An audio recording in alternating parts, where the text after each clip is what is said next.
Welcome back, COIQ listeners. On today's show, I have Sarah Sossong with me, and she's been noted by Fierce Health as one of the most influential women shaping healthcare IT. Welcome to the show, Sarah. Thanks so much. Glad to be here. So for those of our listeners who might not know who you are just yet, take a few minutes, just tell them a little bit about your background and what you do. Excellent. So right now I am now working for venture capital firm Flare Capital Partners based in Boston, Massachusetts. In my role here, I am helping invest in in early stage startups, health tech-enabled services. We have 17 companies in our first portfolio. We are about to start investing out of our second fund, which will be about $250 million. So I am on the lookout always for things that are new, innovative, and digital health, great entrepreneurs, great companies that are really transforming the business of healthcare.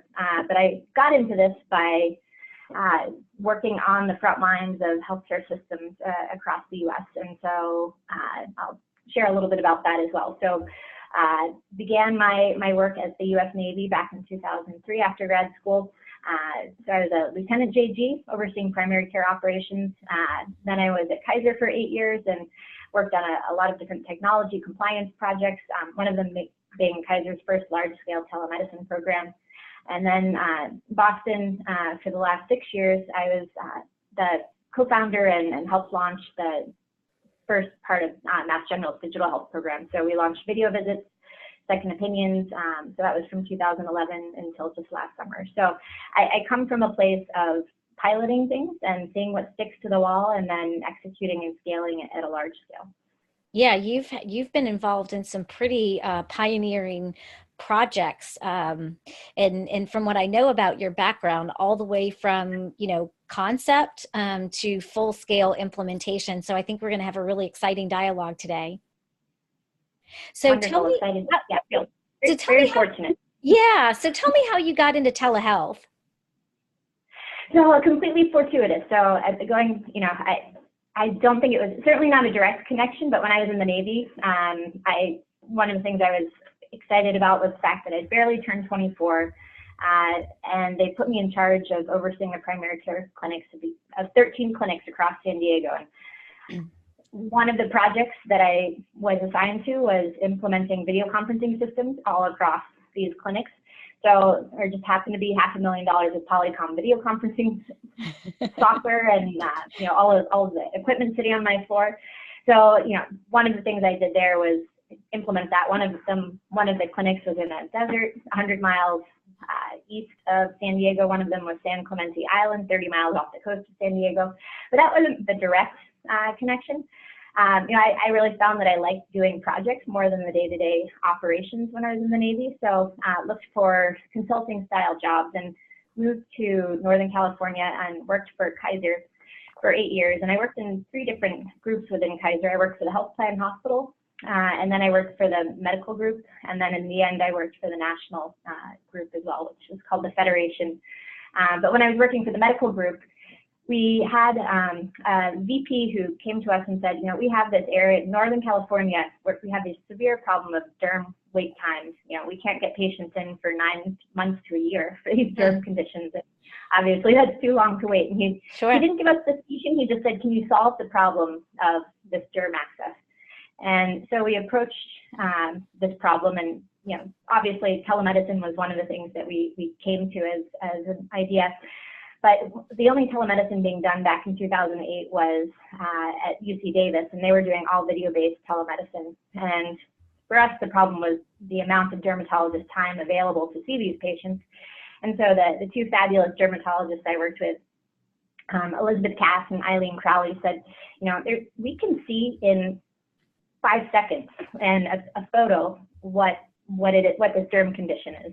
Mm-hmm. So I think in many ways we decided to test, pilot, and innovate around an idea of taking photos of derm conditions, which there were a couple other things, and now it's a very common thing. But we use Kaiser's Garfield Innovation Center, and we basically mocked up how would it be that a PCP who is seeing a patient in clinic could take a photo, send it to a remote dermatologist, have that remote dermatologist view it give some feedback, send a prescription or a referral as needed. And how could all of that happen in the course of a patient visit that was just a 15-minute patient visit in the office? And so over the course of piloting, we figured out how to actually do that. So we were able to have patients who are coming in, it could be for 5 different things, but if a derm condition was one of them, we would take the photo. We hired a full-time dermatologist who was based in San Francisco, who was doing the readings, and we had a rotating schedule of dermatologists. And basically through the course of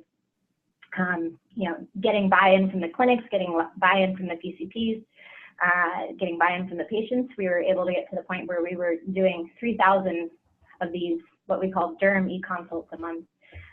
And through the course of seeing how much this impacted derm access, so patient satisfaction was virtually 100%. I think the PCPs, it was some extra work for them, but we also made it very easy for them in a lot of ways. And so all stakeholders ended up being a lot happier. And I think we were actually surprised at the PCP satisfaction. We found that PCPs were often referring things to derm, and they, through the course of getting derm feedback, so maybe they see psoriasis 3 times. And once they've seen it 3 times, then they know what to look for, and then they know how to treat it. So they felt very empowered. I think there was also a situation where a PCP said to a patient, I know exactly what this is, but the patient didn't believe her PCP and wanted a referral to derm. So we were able to take a photo, send it to the derm. The derm confirmed what the PCP thought, and in that case, it really strengthened that patient-PCP relationship. So through the course of seeing how this was impacting patient satisfaction, PCP satisfaction, the total cost of care, quality, I got really excited about long way of saying, got really excited about telemedicine as just an overall area where we could be making really big impacts through a lot of different types of interventions. Basically telemedicine is providing medical care from a distance via technology, and that covers a lot. Yeah. So what's fascinating to me is that you were one of the pioneers in this. So, telemedicine, telehealth is so much more common today than when it was when you first got started. So I'm really curious, it was really radical when you were doing it. So what I'm really curious about is, what were the challenges, unique challenges for you think, because you were so early? That's a great question. I think people are concerned about privacy from an organizational level. I think that wasn't one of the things that was a challenge for us. That was never something patients or PCPs asked about. I think it's something that when I talk to health systems, they ask about. But I think one of them was just really even how to describe it. How do you say you're doing a visit over telemedicine? Do you say you're doing a video visit? You're taking a photo? Like just how you describe the interaction? And I'll give you a couple examples of this. So we were doing a focus group to figure out what to call this, and we had a group of it was tended to be more elderly people. It was a patient and family advisory council group, and we were going around saying, what do you think of when you think of telemedicine? What do you think of when you think of telehealth? And this one woman who was probably in her late 70s, and she was a nun, so she was in her full garb, said, we've been talking about this. Are you saying telemarketing? And she literally thought we'd been talking about telemarketing the whole time. So we realized that telemedicine was clearly not a term that resonated, and so we ended up going to other things instead. So I think the other thing is but just how to describe it, because part of the thing is you need to get buy-in from patients, and we also really found that when the physician says to the patient, hey, we have this program I'm supposed to use, and I'll get some derm feedback, but I don't know, I'll do a photo, do you want to do it or not? That doesn't sound very convincing. Right. And that was what was happening quite a bit. But if you have a PCP who says, we have this fabulous new program, I could give you a referral to derm for an in-person visit, but you won't be able to get in for 6 months. But if you don't mind, I'll have my MA come in right now, take a photo, I'll send it to the dermatologist who's waiting for your consult. go to the waiting room, wait for 15 minutes, we'll have a response back, I'll call you back into the office, I'll share the diagnosis, the prescription that the dermatologist recommends, and you can go pick it up before you leave today. You know, it's just much more empowering. So there was a lot to getting the physician buy-in in order to really pitch the program. So kind of back to, we needed to know how to describe it, and what the benefits were to even get the patient to say yes in the first place. Yeah, and that's, you know, that's something that's really common. You know, that whole positioning and in kind of what category do we fit into is really challenging for, you know, breakthrough or radical innovations. Because, you know, if you're pursuing the early adopters, you want to be able to communicate that it's unlike anything they've seen before. But at the same time, how do you describe and get someone to understand something that they haven't seen before? So without, you know, watering down the revolutionary aspect of it. So it's definitely something that I see that's really common. Yeah, and I have some other thoughts on that too, depending on how far you want to go on that. I think another, so four other thoughts. One is just, are you solving a problem, or are you looking for a use of technology? This was more when I came from, you know, I consider KP the early days, because that was back in 2008. So when I started at Mass General in 2011, 2012, there were a lot of people that actually knew what telemedicine was, at least within the physician community, and were excited to use it. But one of the problems I found is that we were often trying to find a use for the technology rather than solve a problem. So I think so the four things I'll talk about, I don't think are any different from today, but they were things that I found were really the big barriers from the beginning. So one was, are you solving a problem, or are you looking for a use of the technology? And the places where we were solving a problem, it obviously, you know, worked well, and not the other way around. So I think we all have things, you're smiling and nodding, so we all have those examples. I think the other thing, which again is I think quite common still to this day, is you know, physicians aren't going to do something if they can't get paid for it. You know, they may do it one or two times, but they're not going to do it as part of their everyday clinical workflow. And so how to pilot something that was innovative, that payers weren't paying for, and get physicians to use it at scale was really a challenge. And I think this is something that you know, continues to be a barrier. We're making a lot of progress, but at Mass General, we ended up creating a fund that was almost, we created a mechanism to pay ourselves. So the physicians, when they would do telemedicine visits, whether it was video, second opinions, or other things, we came up with a way of basically deciding how much their time was worth and how much that visit would get paid to them. That was essentially an equivalent of what a fee-for-service in-person visit would be for them. So that was, you know, we were able to, at least in the early days, solve the problem of physician payment. But I think as we got a lot of traction, we got to the point where, you know, people could do this 100% of their practice. We actually found that psychiatry, all of a sudden we were afraid that we weren't going to have adoption. Psychiatry blew our budget out of the water, and basically we had to go back and tell the department to stop because they were doing too many visits. And, you know, it was a good problem to have, but I think it just highlights the fact that, you know, I think then the problem we had was, how do you say, well, use this sometimes, but don't use it all the time? And I think it doesn't work if it's not something you can think of for every patient. And that's really stuck with me with everything else I've worked on. I think same on the regulation, you know, it's just really challenging. You know, can I do this visit with a patient in another state, or can't I? Can I do a first visit? Can I prescribe medications? There's so many questions around the regulatory environment that I think oftentimes physicians tend to not do it at all because they're concerned, and that's probably safe from their perspective. You know, their licenses, you know, they're key to being able to hang out a shingle and provide services. So part of what I liked in my role at both Kaiser and Mass General is being able to help provide a framework and share. You know, I'm not a lawyer, but I was able to share, you know, here's the law and here's what we are allowed to do. And I think that getting them comfortable with that was huge.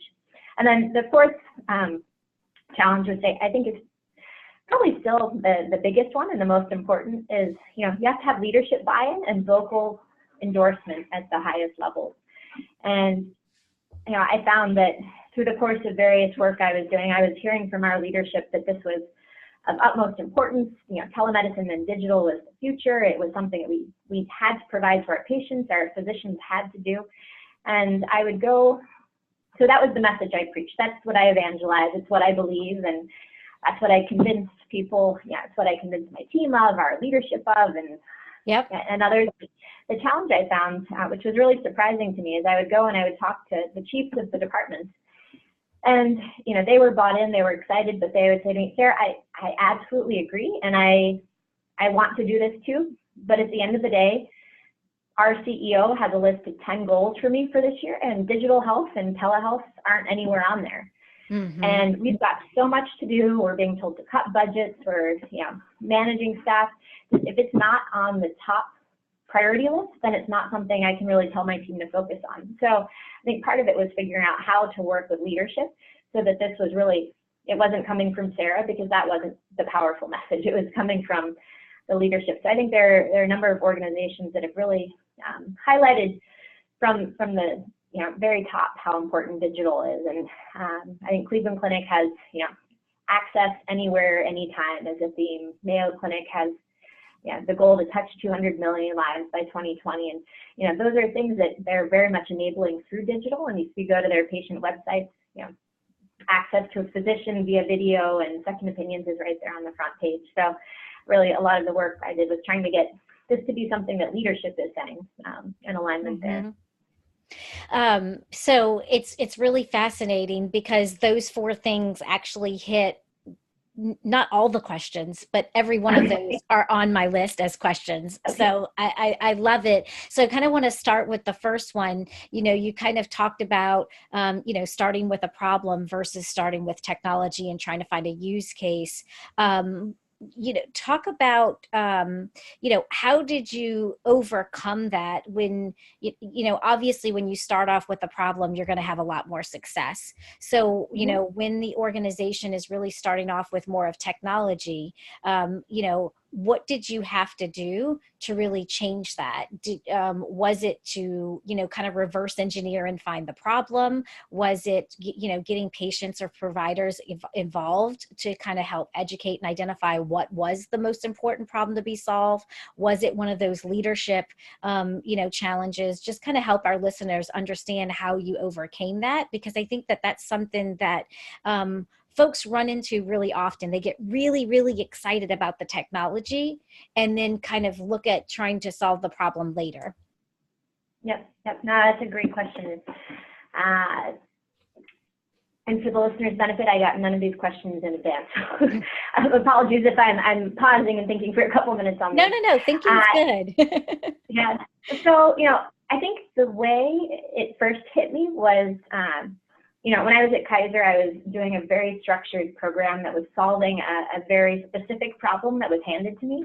Yep. When I came to Mass General, I was instead handed the responsibility for building a program and getting traction, and there was no definition around what we should focus on, what our products were, who I would work with. And so in my first couple of years at MGH, I spent a lot of time going around trying to find people that were excited about working with technology, using technology. And so I think it very naturally, I ended up getting a lot of people that were excited about using the technology and using telemedicine, but didn't have a problem to solve. And so I think it was, I was at first excited to meet those people, but then very quickly realized that there were a lot of those people and more people than I could manage.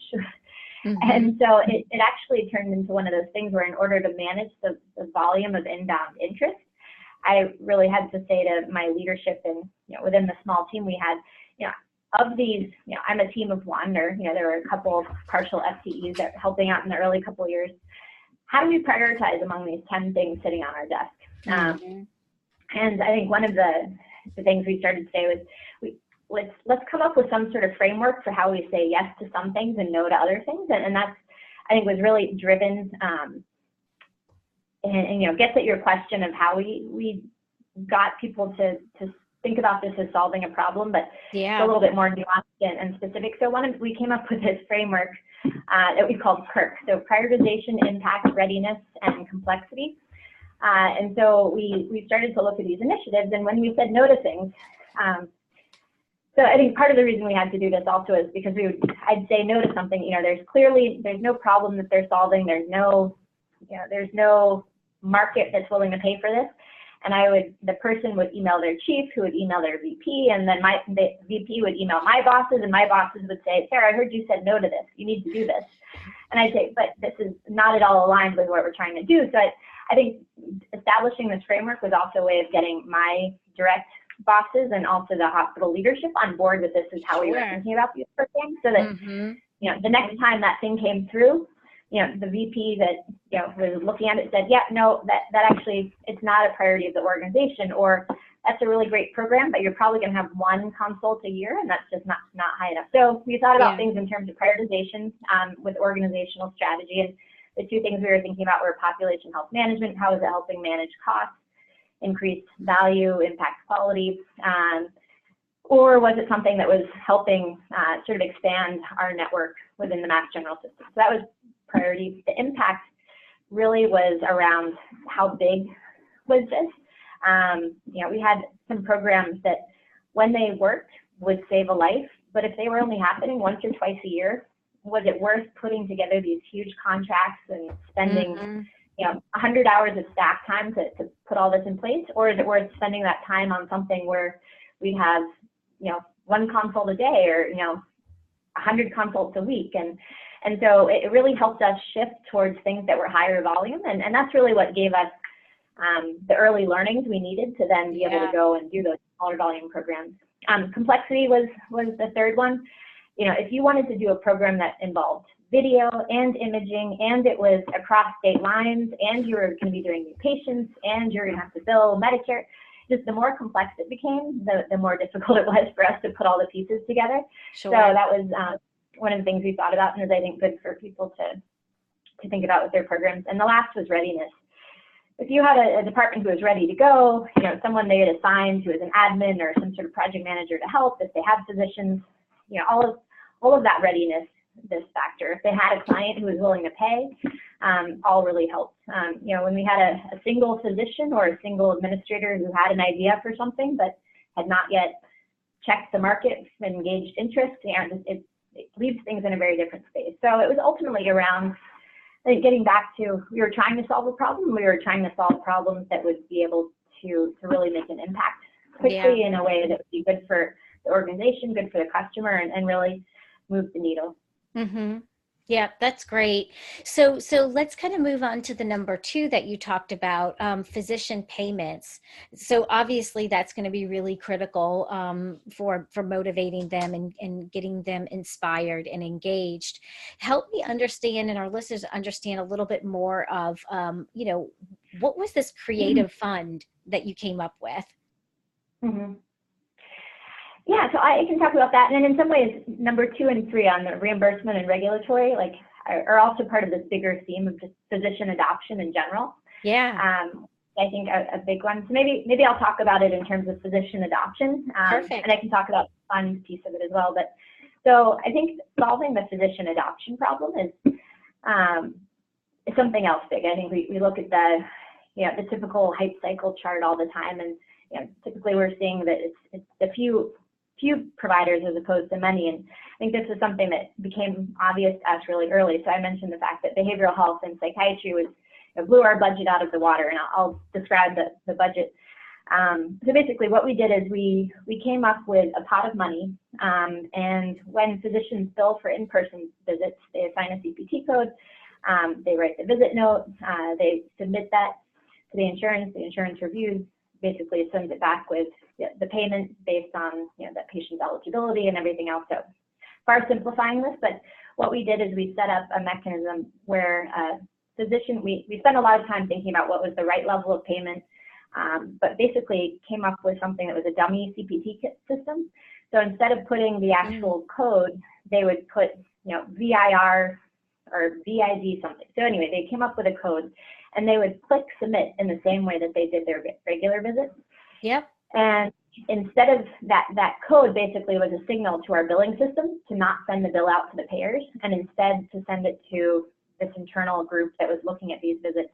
and it would initiate a payment out of this internal fund we had. So I think, it ended up, once we had buy-in from leadership that they were willing to give us the funds, they directed the finance folks to help us put this in place. It then worked fairly easily. And I think that the big thing is, even if there are more efficient systems, doing what the physicians do every day all the time is always a better way to do it. So, the fact that we weren't trying to reinvent the wheel in terms of the billing, we were just using the same mechanism for the different codes. And so that ended up being a good mechanism. We actually had talked with Geisinger back in 2011, I think, and heard that they were doing something like this. I don't know to what extent they were, but it was something that I think we were one of the early pioneers of, and a number of other systems did it in the years after us. I think most states at this point are reimbursing. So I think we do at MGH, while I'm not there anymore, that fund still does exist, and it exists to pay for the visits that payers do not cover, since payers are covering quite a bit now. But to the point of like, how do you solve this adoption problem? One of the things we also found was, so when our budget was getting blown out of the water, we were excited and wanted to think about, so maybe this means we need to advocate for more of this money. We said, well, let's also dig down into who are the actual physicians that are doing this activity, and maybe that will tell us something about utilization and value and where's the right place to use this. And out of a department of several hundred clinicians, we actually found that 90% of the money that had been spent was being done by 6 physicians. So out of hundreds, there were 6 people that were driving 90% of the utilization.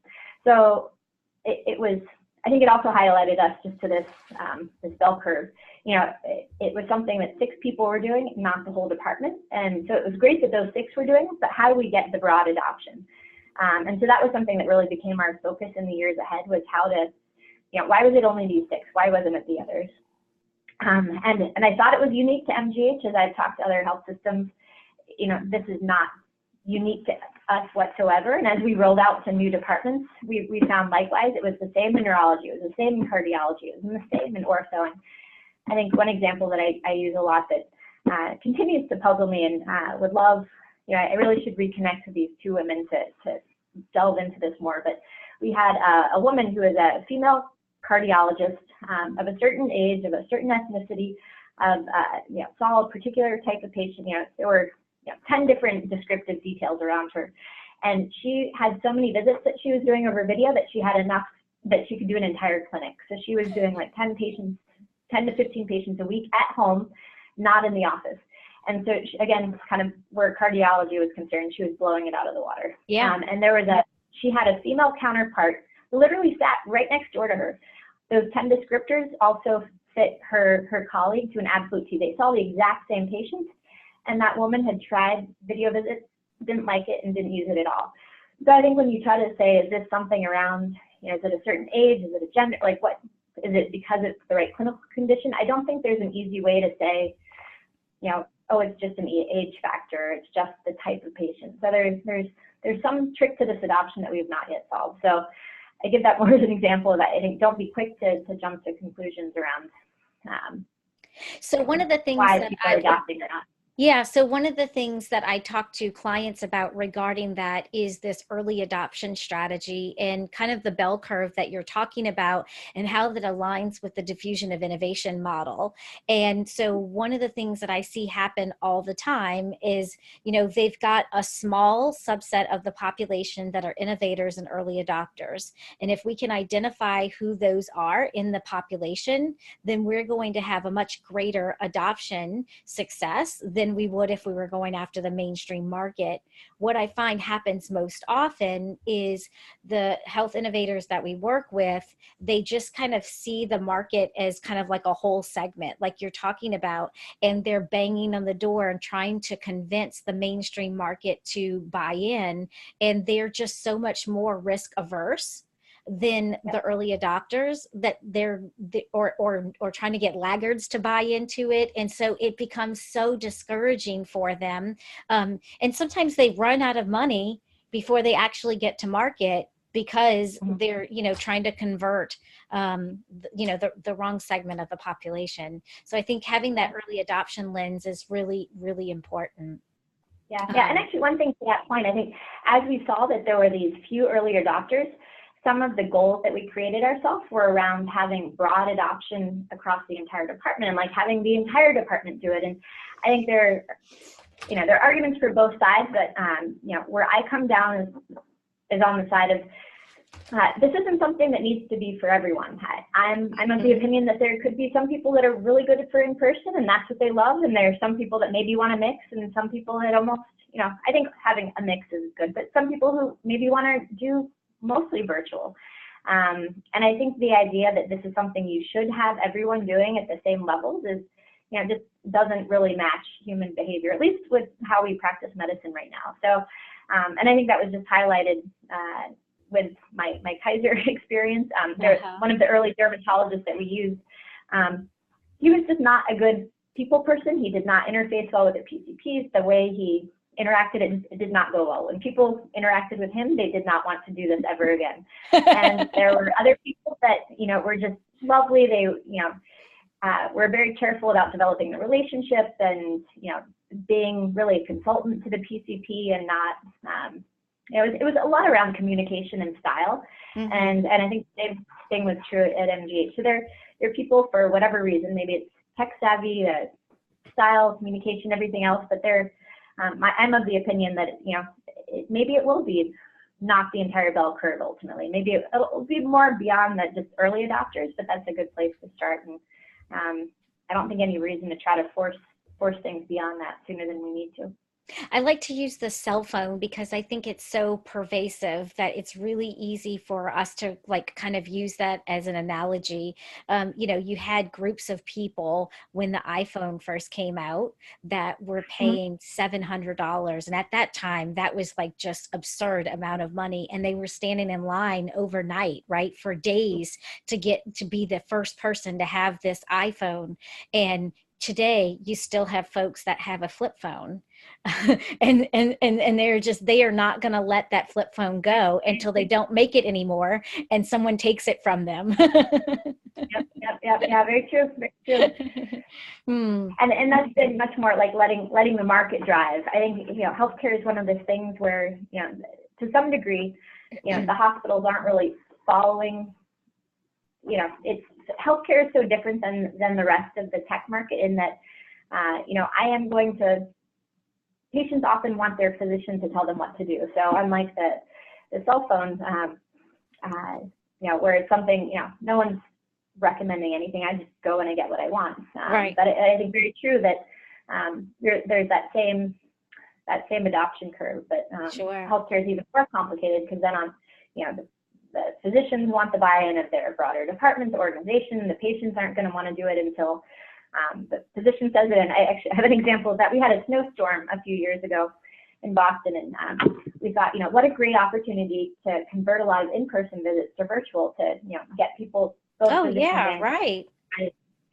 And so some folks on my staff, were given a list of patients who had visits the next day, and we're calling up the patients, and, I don't know the exact script, but they were saying something along the lines of, there's supposed to be a snowstorm. I'm sure, these are one of those days in Boston where you're actually the roads are legally closed and you are not allowed to be on the road. So it wasn't a matter of how you can face the storm or not. And, would you like to have a video visit with your doctor instead?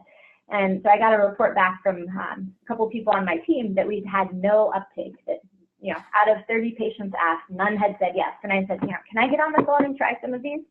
And I very quickly realized that if I said, and actually there was a Boston Globe write-up around this. So I was working with Jason Watsky, who's a cardiologist at Mass General, and I said, hi, this is Sarah Sossong calling from Mass General, about the storm tomorrow. Dr. Watsky asked me to give you a call, and he would like you to have a video visit with him tomorrow instead of sit in person. There's no reason to miss it. It'll just be just like your face-to-face.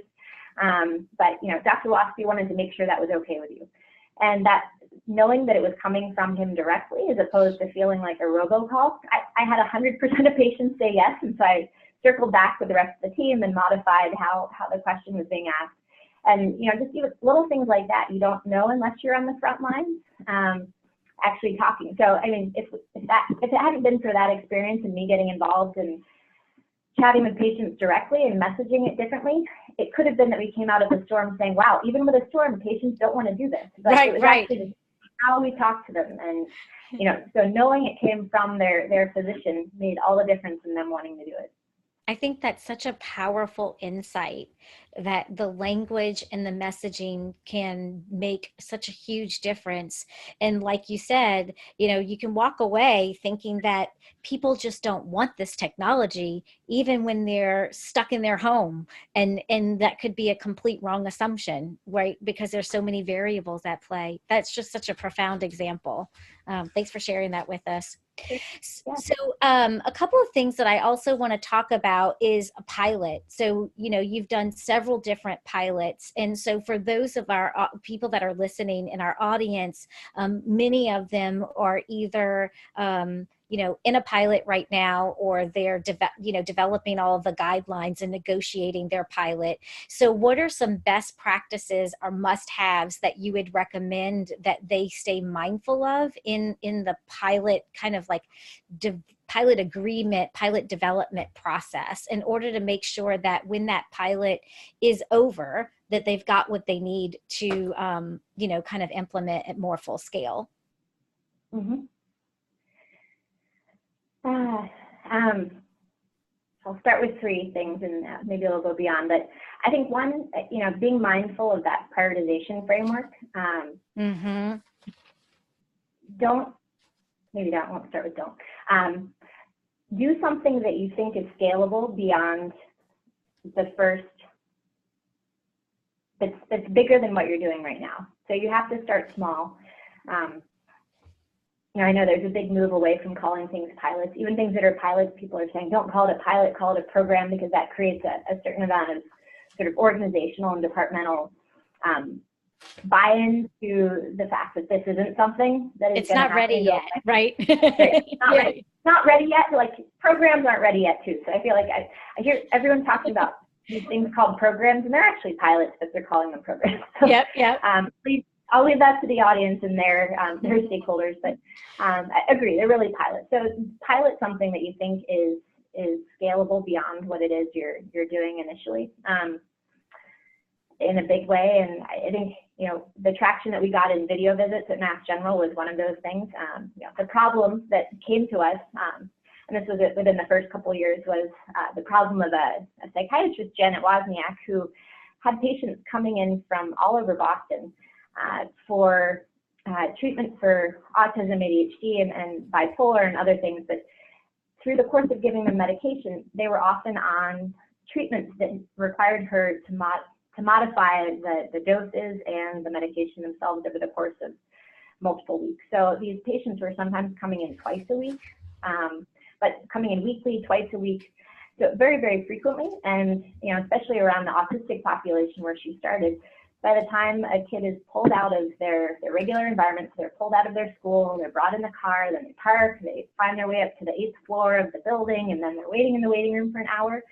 By the time they actually get into the office with the physician, she's not able to see them at their regular self, because they're extremely, like, any of us would be irritated. I'm irritated even thinking about, like, all of that process. Right. So I think one of the things she was thinking is, like, she can't possibly assess them, much like not even to think about the convenience or any other piece. So we were really solving the problem. How do we let her see the patient exactly as they are? We were solving the problem too, but it was very inconvenient for the patients to come in, or for the parents to take time off.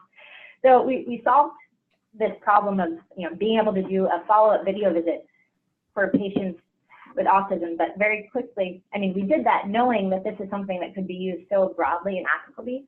So very, very simple example, but I think just applying that logic to any intervention. If you're going to do something, where will the next thing be? Do you have any sense of that? Maybe it ultimately won't be anything beyond that, but I think if you don't want to start down a path where you think this is going to be the only sort of pilot approach. Yeah. So that was number one. Sorry. So things to keep in mind. So the scalability. There was another one I had. I think definitely the champions. I think this has been well talked about and documented, but just, you know, as the administrator and as the business and technology champion of this, you know, ultimately I could convince the first couple physicians, but I wasn't going to convince an entire department. So really figuring out who the internal champions were was really a win-win. I think for many of the physicians that I worked with across emergency medicine, cardiology, neurology, psychiatry, you know, there were so many of them. This became something they were really excited about, and this became their thing. And they're now building careers doing research in telemedicine. But, you know, for them, the chance to be the champion was, you know, for me, really important because it gave me a person through whom I could evangelize to the rest of the department. And for them, it also gave them an opportunity to really differentiate themselves and be internal leaders, you know, both within the department, within the organization, nationally in some cases. But finding those champions and figuring out what actually motivates them. And then I think the third one is really figure out what your resourcing strategy is. You know, it takes a lot of work. I spent so much time thinking about, you know, what was the right way to actually implement a pilot. Do you implement a pilot entirely with staff of, you know, the telemedicine group or whatever innovation group you're in, or is it entirely on the department, or is it a combination of the two? And I ended up creating this graph that showed basically how there was no way. I think our leadership really wanted this to be 100% on the department to implement from day one. And I really ended up saying, you know, there's no way they can do that because they don't know how. You know, until we teach them, they don't know how to do a test call to test a patient's video. They don't know how to, you know, double check why the technology is not working. You know, they don't know how to onboard a new physician. So there's just any number of things that we could very quickly teach them, but they couldn't do it from day one. So I had this, I don't know if you did, but kind of this graph that, like, you know, where our involvement kind of went from up to down, and their involvement, you know, it wasn't at zero, but it was pretty low, and it went up over time. And at the end, when we were at full scale, well, we never ended up being at whatever point where it's at full scale implementation, execution within the ops. You know, there's always going to be a time where you need to call someone to ask for technical support. There's always going to be some sort of baseline infrastructure supporting these programs. You know, that probably will move to IT. It'll move to existing places, but until it really becomes mainstream, it will still live in the telemedicine digital health innovation groups. But I think really, you know, convincing your leadership that your departments can't do this on their own is really important if you want to be successful. Because then you're not going to have, again, it's kind of back to, you won't have adoption, and then they're going to say it's a failure, but it's not actually a failure. It's just the fact that you didn't sort of implement and resource it the right way from the get-go. Yeah. I love the graph because it's so clear as to what you're talking about and how you have that exchange. The real one is much prettier. Yeah, I'm sure. So I'm curious, you know, you've got all this experience working in these large behemoth organizations and trying to innovate internally. And, you know, most recently you're in this role, you know, working for an investment firm that are working with health innovators. You know, that I'm assuming very often are early stage startups. And so what do you think the differences are between trying to innovate within a large existing organization and trying to innovate as a startup? What do you think very differently? You know, what do you see that's kind of common, and what do you see like, gosh, this is really different? That's a big question. So what's different? I guess, you know, I've learned a lot about venture and investing and entrepreneurship, and there are many stages of company creation. At the earliest sort of seed stages and A stages, where a company's gotten, you know, just a little bit of money, but is still really testing, I'd say what perhaps what's both common and one thing that's common is the fact that they're trying to figure it out. You know, companies that we're looking at are trying to figure out, you know, so maybe they've developed some technology, they have some idea for how something's going to work with a particular customer base. but it's through the course of actually trying it, trying to get customer contracts, having the customer use the product, that they iterate and evolve. And I think the successful companies iterate and evolve. The unsuccessful companies don't iterate and go away. But it's been surprising for me to see that there are companies that aren't getting traction and don't use that as a sort of an indicator to move into different areas. And so I think very similarly, the health system, needs solutions that are further along, but in many ways, even though they're using products that are further along, they too internally are trying to figure out the right spot for this, for their particular product. What's the right payment mechanism for the right users? What's the right volume? What's the right strategy? I think on the differences, I think by the time you get into an organization, though, you do need to have a certain level of polish and buy-in and other customers.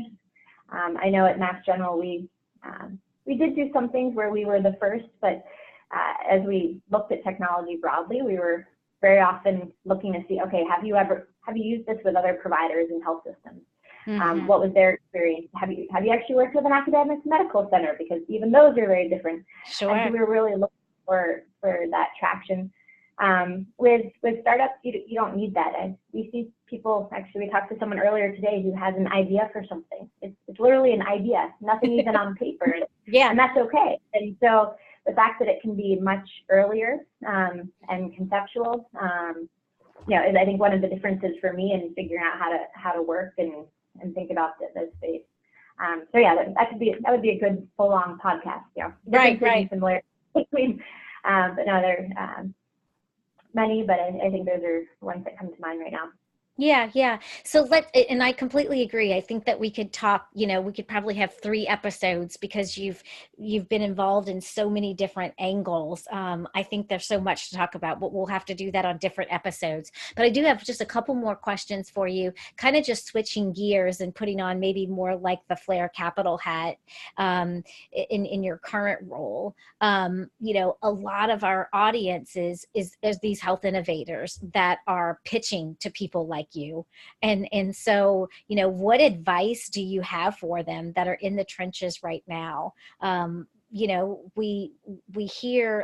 hear a lot in the industry about everybody talking about innovation, but is anybody really investing in innovation? And if they're investing, is anybody really adopting innovation? So just kind of talk about that a little bit from the investment firm standpoint. What do you have? Well, I do think that in all seriousness, I think that would be a very good subsequent topic, venture and, investment for entrepreneurs.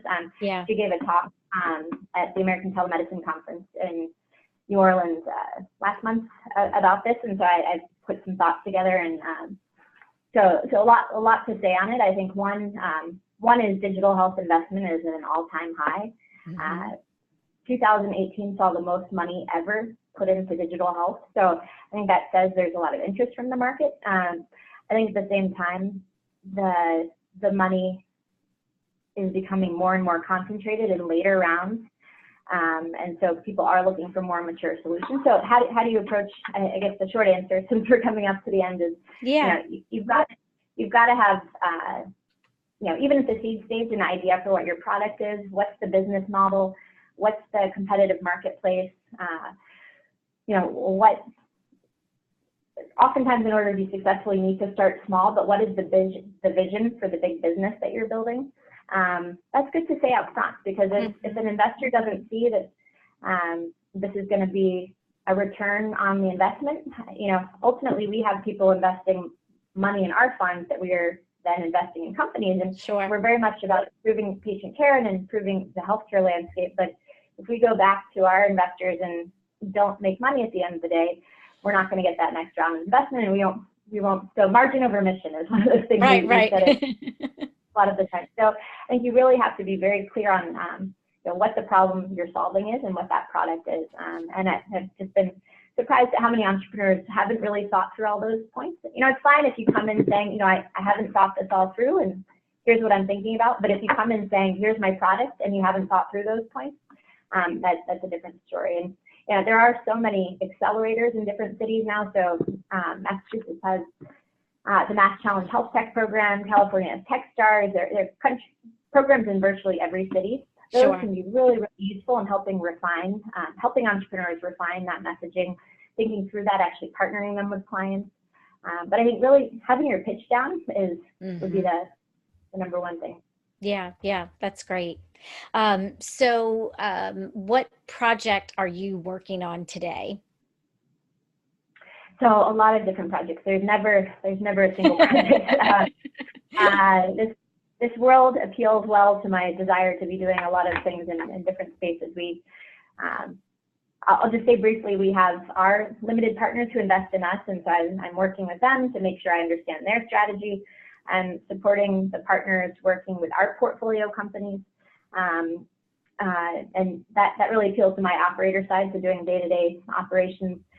We have internal initiatives. I'm constantly, and then my day job, and the biggest thing I've been hired to do is to scout for startups and entrepreneurs and look for the next big idea. And the thing I'm most excited, well, I'll share all four. I have a couple areas I'm interested in. One is asynchronous telemedicine. So I think synchronous telemedicine is huge, but it's now being paid for. And so there are more and more solutions in that space. Asynchronous is not yet being paid for, so I think there's a real opportunity to get to the next big thing. I think tangentially behavioral health is such a huge problem. So yeah, three things. Asynchronous telehealth, behavioral health, and then what's called femtech. So on the behavioral health side, there's just such a huge problem.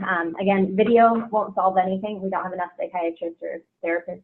And then, women's health, I'm just seeing it's going to be a $50 billion industry by 2025. So women are the decision makers for the families. We go through we as women go through many cycles of life between fertility, pregnancy, postpartum, menopause, everything in between. And there's a lot of growing investment and interest in what's called the STEM tech market. So I think that's probably what I'm spending the most time thinking about right now. So any ideas? Love to chat with these entrepreneurs anytime. So. Yeah. So how can people, so first of all, let me say thanks so much for sharing your wisdom with our audience today and with me. I really appreciate you taking the time today. And for those of our listeners who have some questions for you or have something that they want to pitch you, how do they get a hold of you? What's the best way? Absolutely. No, thank you for anyone who got to the end of this podcast. Thank you for listening.